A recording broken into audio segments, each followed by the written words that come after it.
You crack through the shell and step out onto dry ground, somewhere in the savannas of East Africa. Your legs are already long and thick, wet from the egg but strong enough to hold your weight. 3 of your siblings break free from their shells around you, shaking their heads and stretching their necks. Your father stands a few meters away with his black feathers spread wide, scanning the flat grassland in every direction. Your siblings start walking away from the nest, so you follow them. Your legs wobble on the first few steps, but then they find their rhythm, and you keep moving. A beetle crawls through the dirt ahead of you, so you drop your head and peck at it. You miss, but your beak hits the ground hard enough to flip the beetle over, so you peck again and swallow it whole. Then your father makes a low booming sound, and all of you stop. A jackal appears in the distance, moving low through the dry grass with its eyes locked on your group. Your father steps between you and the jackal, spreading his wings even wider and puffing his chest forward. The jackal slows down but doesn't leave. It circles to the side, trying to find a different angle. Your father moves again, blocking its path. The jackal stops and stares for a long moment, then turns and walks away. But it doesn't go far. You can still see its shape moving along the horizon, keeping pace with your group as your father starts walking again. All of you follow close behind him, staying tight together as the nest disappears behind you. You've been walking for less than an hour, and you're already learning the first rule out here. Never stop moving. You're 3 weeks old now. Your legs are longer, and your stride matches your father's when he walks at a normal pace. So keeping up doesn't tire you out anymore. You're running through open grassland with your 2 remaining siblings behind your father, all of you moving in a tight line. One of your siblings didn't make it through the first week, taken by something you didn't see. Your father slows down near a group of zebras grazing ahead, so all of you follow him as he leads you closer to them. The zebras lift their heads and watch, but they don't move away. Your father stops near the edge of their group and starts pecking at seeds scattered across the ground, so you do the same. There's safety in numbers out here, and the zebras seem to know it too. But then one of your siblings wanders too far from the group, pecking at something in the grass about 20 meters away. A hyena breaks from the tall grass and runs straight toward your sibling with its body low and its legs pumping fast. Your sibling sees it and tries to run, but the hyena is faster and closes the gap in seconds. It lunges forward and bites down hard, dragging your sibling to the ground. Your father turns and runs in the opposite direction, so you and your other sibling follow him. The zebras scatter too, running in different directions across the plain. Your father doesn't stop until the hyena is far behind, just a dark shape in the distance standing over what it caught. You keep running beside your father with your legs moving as fast as they can, your heart beating hard enough to shake your whole body. 2 of you are left now, and every day out here you're getting faster. Skip forward a bit, and you're 4 months old now.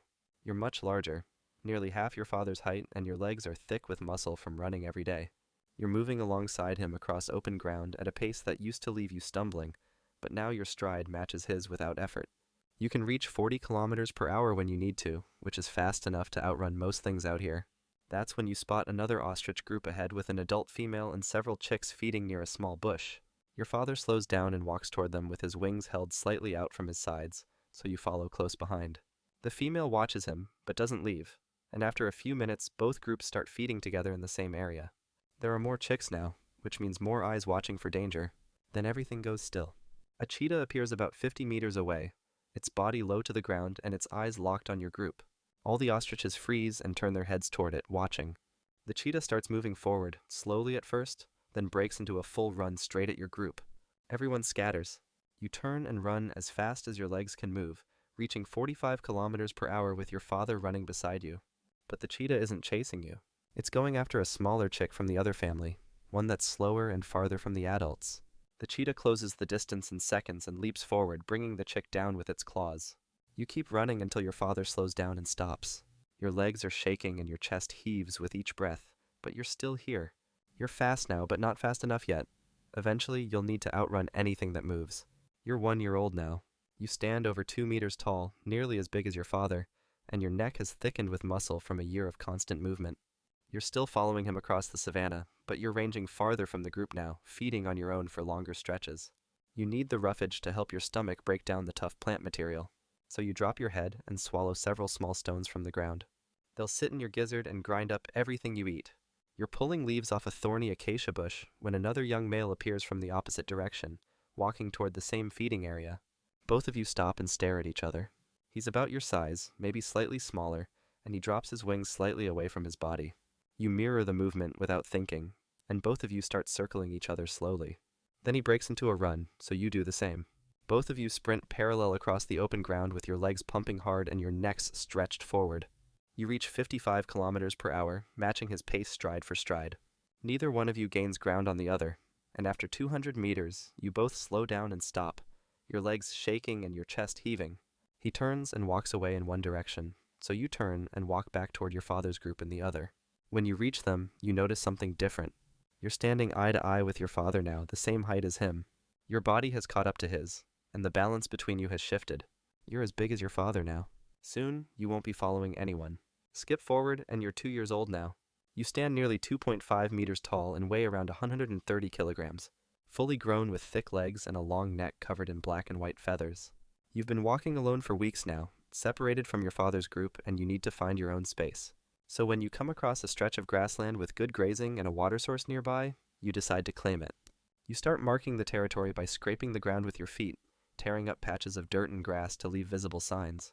Then you walk the boundaries and drop your waist at regular intervals, making sure anything that passes through knows someone lives here now. You spend the next few hours walking every part of the area, scratching and marking until the whole space carries your presence. That's when another male appears. He's larger than you with darker plumage on his neck and wings, which means he's older and more established. He walks straight toward you without slowing down, so you drop your wings away from your body and spread your tail feathers, trying to make yourself look bigger. But he doesn't stop. Then he breaks into a run directly at you. You sidestep and kick out with your right leg, your clawed foot swinging through the air, but you miss, and he crashes into your side with his full weight. Both of you stumble and nearly fall, but he recovers faster. He charges again, so you turn and run at full speed across the grassland.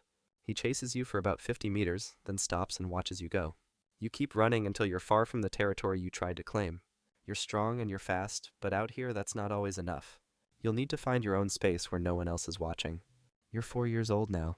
After months of searching, you found a stretch of open grassland with scattered acacia trees and a reliable water source, and there's no dominant male here to challenge you.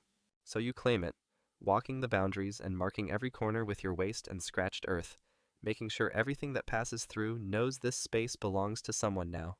A few days later, 3 females walk into your territory and start feeding on the grass without leaving.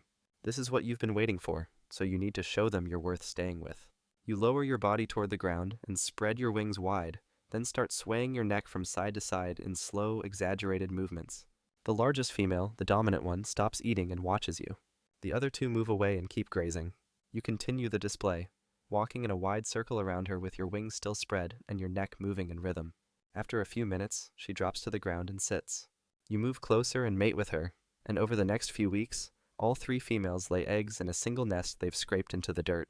The dominant female's eggs sit in the center where they're safest, surrounded by the others. 13 eggs total. Now you and the dominant female take turns sitting on the nest, with you covering it during the hottest part of the day when your dark feathers can handle the sun. She sits at other times, both of you rotating to keep the eggs protected. You stay close to the nest even when you're not sitting, watching the horizon for anything that might come. The eggs will hatch in 6 weeks. Until then, you'll defend this nest with everything you have. Skip forward a bit, and you're 5 years old now. You're sitting on the nest with your body covering the eggs, keeping them safe from the sun beating down on the open ground. Several chicks from your previous breeding season are feeding nearby, now independent and nearly adult-sized themselves. That's when you spot a lioness moving through the grass about 30 meters away, her body low and her eyes fixed on you.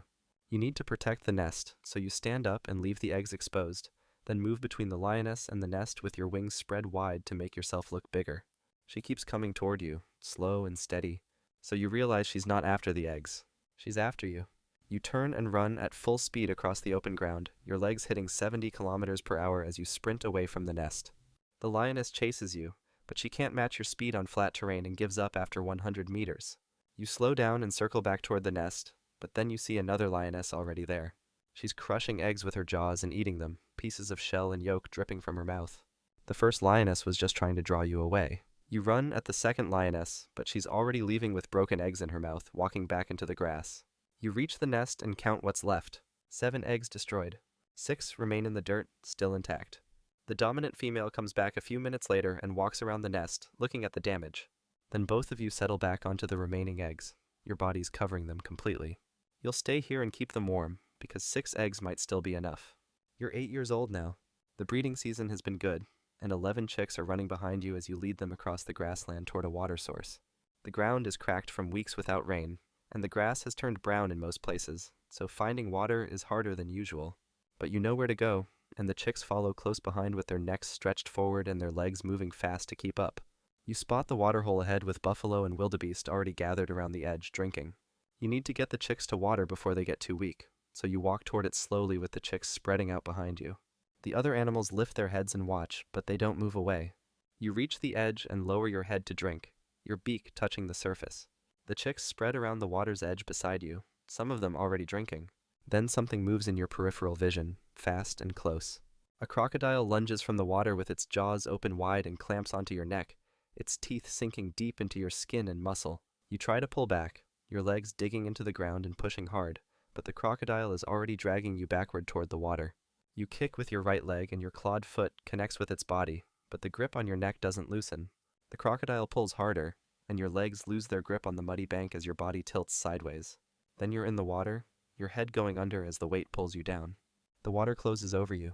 On the bank, your chicks scatter in different directions, some running toward the female who's been watching from a distance. Life as an ostrich might be rough, but there's another animal out there that has it way worse. Trust me, it's wild. Check out the video and see for yourself.